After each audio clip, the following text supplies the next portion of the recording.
down, I know you got me, baby. Halo teman-teman, di section sebelumnya kita sudah belajar yang namanya BGP. Nah, pada video kali ini kita akan belajar yang namanya access control list. Nah, untuk access control list itu seperti firewall, yaitu memblokir atau menerima paket yang datang. Misalkan di sini PC6 ingin mengirimkan paket ke server. Nah, tapi di router ini nantinya menerapkan yang namanya access control list yang berguna memblokir paket dari PC6 ini. Nah, nantinya paket PC6 ini tidak akan bisa sampai ke server 2. Kemudian topologinya saya sudah buat. Di sini ada dua router yang 2811, kemudian ada dua switch yang 2960, dan ada 6 PC serta 3 server. Nah, berarti di sini kita akan menggunakan 3 VLAN, yaitu VLAN 10, VLAN 20, dan VLAN 30. Nah, untuk yang kuning ini akan masuk VLAN 10. Kita gunakan IP-nya 192.168.10.0/24. Kemudian untuk yang hijau kita masukkan ke VLAN 20 dengan IP-nya 192.168.20.0/24, dan bagian yang biru kita masukkan ke VLAN 30 dengan IP 192.168.30.0/24. Untuk bagian server kita akan gunakan networknya 192.168.1.0/24. Kemudian untuk di router kita akan menggunakan IP 10.0. Kemudian kita hubungkan dulu kabelnya dari router 1 ke switch. Kemudian switch ke PC 1, 2, 3, 4, 5, dan 6. Nah, kemudian router 2 ke switch ke server 1, 2, 3. Dan yang terakhir, hubungkan dari router ke router. Nah, di FA0/1 router 1 itu IP-nya 10.1, dan di FA0/1 router 2 itu IP-nya 10.2. Nah, untuk konfigurasi pertama, kita akan konfigurasi di bagian switch-nya dulu dengan membuat VLAN dan masuk ke interface-nya. Kita masuk ke switch, kemudian tab CLI, kemudian enable, configuration terminal, dan buat VLAN 10, 20, dan 30. Kita konfigurasi terang dulu, interface FA0/1, kemudian switch port mode terang. Kita masuk ke interface range FA02-3 dan masukkan VLAN 10-nya. Langsung saja interface range FA02-3, kemudian switch port mode access dan switch port access VLAN 10. Lalu interface range FA0/4-5 dan switch port mode access, switch port access VLAN 20. Lanjut masukkan yang VLAN 30, interface range FA06-7, switch port mode access, switch port access VLAN 30. Selanjutnya kita konfigurasi di router 1. Nah, sebelum kita masuk ke CLI di router 1-nya, kita harus masukkan modul yang namanya NM1FA-TX. Kita matikan terlebih dahulu. Kita zoom in. Nah, di sini ada tombol power. Kita matikan terlebih dahulu. Kita masukkan modul ini, lalu kita nyalakan kembali.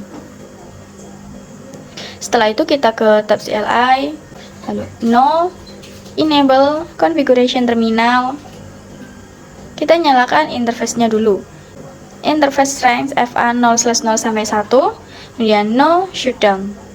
Dan kita masuk ke interface FA0/1. Lalu masukkan IP address 10.10.10.1 dan subnet masknya /24. Karena di sini ada banyak PC, otomatis kita tidak mungkin konfigurasi secara manual satu persatu.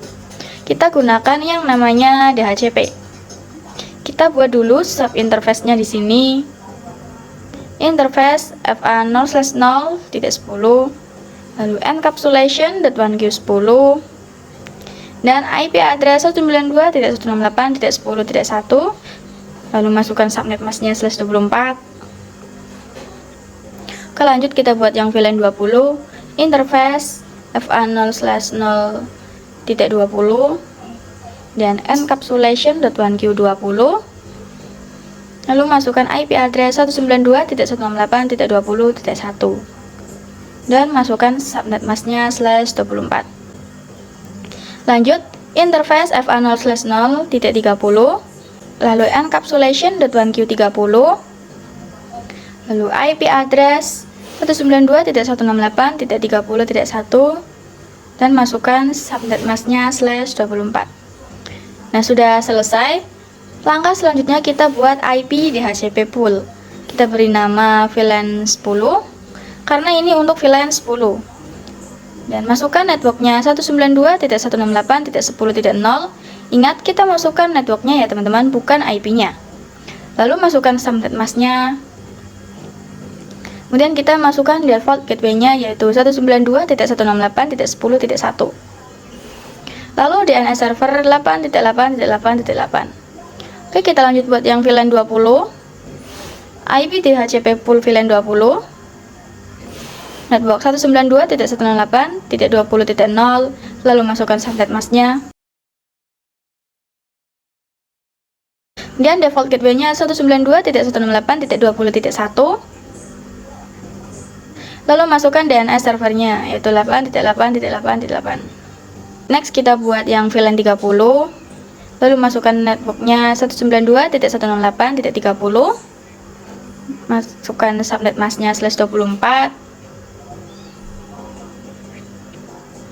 Lalu masukkan default gateway-nya 192.168.30.1. Kemudian masukkan DNS server 8.8.8.8. Oke, untuk konfigurasi DHCP-nya sudah selesai. Selanjutnya kita akan cek di PC 1. Kita DHCP-kan. Nah, di sini sudah sukses ya teman-teman. Sudah dapat IP otomatis 10.2 karena ini VLAN 10. Kita cek di PC 2. Juga sudah sukses. Lanjut di PC 3. Di sini dapat IP-nya 20.2 karena ini VLAN 20. Kemudian di PC 4 juga sudah sukses. Kemudian di PC 5 itu dapat IP-nya 30.2 karena VLAN 30. Begitu juga di PC 6 IP-nya 30.3. Selanjutnya kita akan melakukan konfigurasi router 2. Kita masukkan modulnya dulu. Kita matikan powernya, lalu masuk ke modul NM1FE-TX ke sini, lalu nyalakan kembali.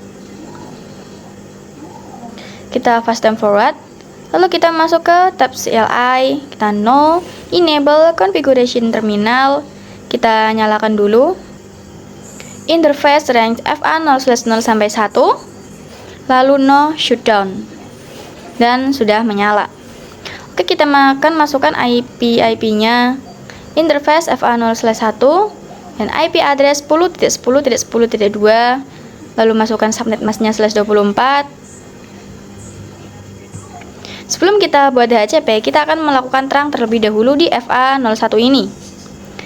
Kita masuk ke switch 2, kemudian ke CLI, enable configuration terminal, lalu interface FA0/1, lalu switch port mode terang. Nah, konfigurasi di switch 2 hanya terang saja karena kita tidak membuat VLAN di masing-masing server. Kita masuk lagi ke router 2. Kita buat IP DHCP pool dengan nama server. Lalu networknya 192.168.1.0, kemudian subnet masknya /24. Default gateway-nya 192.168.1.1. Lalu DNS servernya 8.8.8.8. Kemudian kita masuk ke interface FA0/0, kita masukkan IP yang akan menjadi gateway-nya nanti, yaitu 192.168.1.1. Masukkan subnet masknya /24. Kemudian kita akan coba cek di server 1. Kita akan coba DHCP-kan. Nah, di sini sudah selesai konfigurasinya dengan IP 1.2 yang didapat secara DHCP atau otomatis. Kita cek juga di server 2, kita coba DHCP-kan. Nah, di sini mendapat IP 1.3. Kemudian di server 3 kita akan coba DHCP-kan. di sini mendapat IP 1.4. Kita akan coba cek ping dari PC 1 ke PC 2. Itu hasilnya sukses. Lalu kita coba PC 2 dan PC 3 yang berbeda network. Itu awal-awal valid. Kita coba lagi dan sukses. Lalu PC 3 ke PC 4 itu sukses. PC 4 ke PC 5. Untuk awal-awal itu valid, kita akan coba lagi dan sukses. PC 5 dan PC 6 juga sukses. Kemudian dari server 1 ke server 2 itu sukses. Server 2 ke server 3 sukses. Server 3 ke server 1 juga sukses.